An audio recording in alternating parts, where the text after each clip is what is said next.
तो नमस्कार साथियों, आज हम देखने वाले हैं मध्यकालीन भारत के इतिहास में हमारा लेक्चर नंबर 2 है। और आज का टॉपिक है कि मोहम्मद शाह को क्या बोलते हैं। तो रंगीला बादशाह भी कहा जाता है। और ये रंगीला बादशाह वही बादशाह थे जिन्होंने जजिया करो क्या जी पूर्ण रूप से समाप्त कर दिया था। फिर बात करते हैं कि भाई साहब जब अरबों का आक्रमण हुआ तो किस किस किताबों का जो है, कौन कौन ग्रंथों का जो है अरबी में अनुवाद हुआ।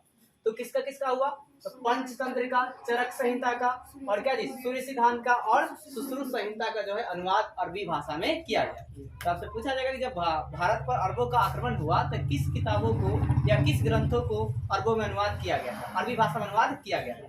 तो चरक संहिता का, सुश्रुत संहिता का और क्या जी सूर्य सिद्धांत का और किसका, पंचतंत्र का। अब बात करते हैं पंचतंत्र कौन लिखे हैं, विष्णु शर्मा। कौन लिखे हैं जी, विष्णु शर्मा। चरक संहिता कौन लिखे हैं, चरक जी लिखे हैं। फिर सूर्य का सिद्धांत कौन लिखे हैं, आर्यभट्ट। फिर सुश्रुत संहिता कौन लिखे हैं, तो सुश्रुत, इसमें से त आ जाएगा। कौन लिखा है जी, सुश्रुत लिखे हैं। फिर बात करते हैं पंचतंत्र का जो अरबी भाषा में अनुवाद किया गया उसका नाम क्या रखा गया था, तो कलीला वादी मना। क्या जी, कलीला वादी मना रखा गया था।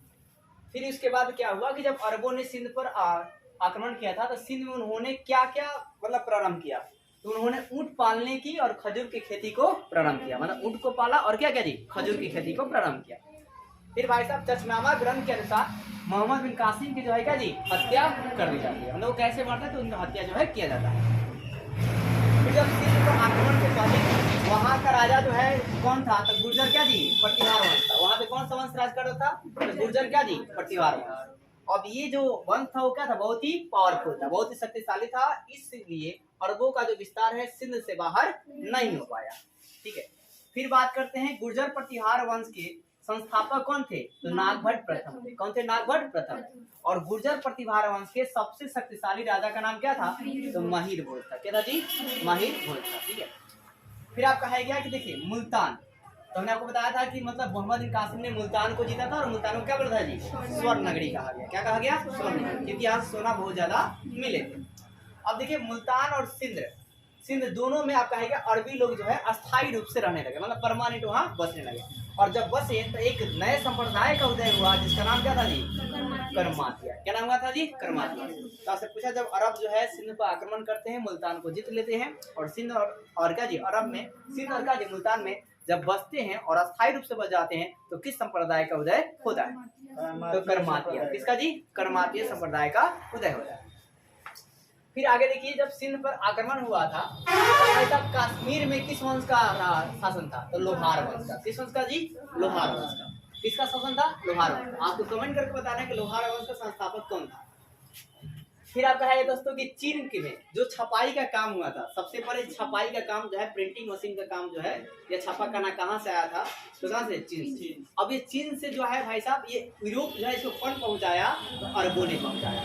किसने पहुंचा जी, अरबों ने। जो भी मतलब कागज का काम था वो सब किसने पहुंचाया, छपाई खाना को। तो भाई किसने पहुंचा जी, अरबों ने इसको कहाँ पहुंचाया और कहाँ पहुंचाया जी, यूरोप जो है पहुंचाया। फिर आपका बात करते हैं मोहम्मद बिन कासिम। मोहम्मद क्या जी, कासिम सबसे पहले देवल क्षेत्र को जीता था। जब वो सिंध पर आक्रमण किए थे तो वो किस क्षेत्र को जीते थे, देवल क्षेत्र को। किस क्षेत्र को जीते जी, देवल क्षेत्र को जीते थे।